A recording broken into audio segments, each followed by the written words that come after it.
Սիրելի եղբայրներ եւ քույրեր, այսօր մեր մեջ բարեկամներ ունենք, որոնք մեզ օրհնել են իրենց ներկայությամբ եւ օրհնության եւ ողջույնի խոսքի համար հրավիրում ենք, որ իր խոսքն ասի ավետարանական հավատքի եկեղեցիների ընտանիքի ավագ հովիվ Ռաֆայել Գրիգորյանը։ Համեցեք նստեք խնդրեմ։ Ինձ համար մեծ պատիվ եւ ողորմություն է այսքան մեծ դալիճի առջև կիսվել որոշակի հարցերով։ Լավ, մի բան պատմեմ, որից հետո ինձ 15 րոպե ժամանակ ունեմ։ Քանի որ զատիկ էր մի անցնող կիրակին շատ ուրախալի օր էր մեր բոլորիս համար։ Եվ ես ակամա հիշեցի, որ երիտասարդ տարիքում 39 տարեկանում ինձ հրավիրել էին Միացյալ Նահանգներ եւ ես այնտեղ 15 նահանգային մայրաքաղաքներում պատգամ տվեցի եւ ինձ հրավիրեցին մի մեծ համաժողովի, որտեղ թղթակիցներ կային։ Եվ պատգամից հետո թղթակիցը ինձ հարց ուղղեց, շատ դժվար հարց էր։ Դուք հայերդ ինչ եք ընտրել Քրիստոսին։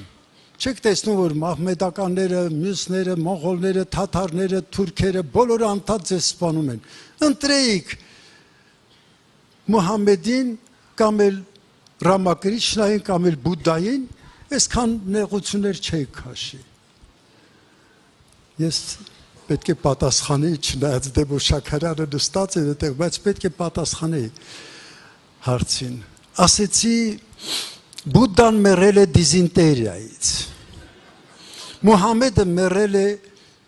էպիլեպսիայից, Հիսուս Քրիստոսը մեռավ սիրուց։ Ես ինչպես կարող եմ ծառայել մի Աստծո, որը մեռնում է դիզինտերիայից, գոնե 2 հատ լևոմիցիդին խմեր, չմեռներ։ Ասեցի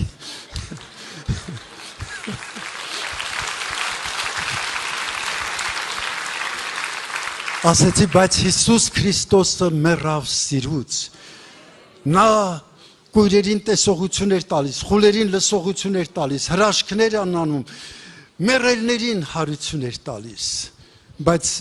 դա դեռ բավարար չի։ Ես կարող եմ օրինակ բերել նաև ուրիշ ասեցի։ Մինչև հիմա Բուդդայի սիրտը ոսկյա պատյանի մեջ պահվում է Հնդկաստանում եւ երկրպագվում է նրանց կողմից։ Մուհամեդի աջունը զմռսված պահվում է Սաուդի Արաբիայում, որպես մասուն եւ երկրպագվում է մահմեդականների կողմից։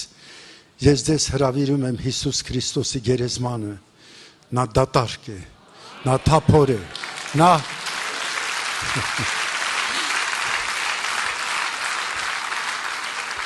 նա ոչ միայն մեղքին, հիվանդությանը, այլև մահվանը նկուն արեց եւ հարություն առավ մեռելներից, ապացուցելով, որ միակ Աստվածը դա մեր սիրելի Փրկիչ Հիսուս Քրիստոսն է։ Փառքը նրան լինի։ Այսօր ես էկրանի վրա տեսա ցորենների արդ։ Կներեք ձեր համեստ ծառան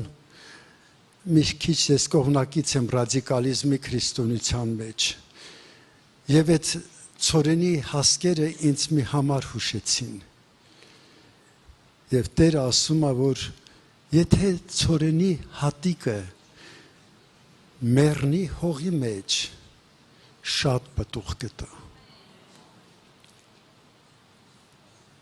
Պատկերացնում եք ցորենի հատիկը հողի մեջ, նա այնտեղ տառապում է, նա այնտեղ օդ չունի, որ շնչի, նա լույս չունի, որ տեսնի, նա խավարի մեջ է,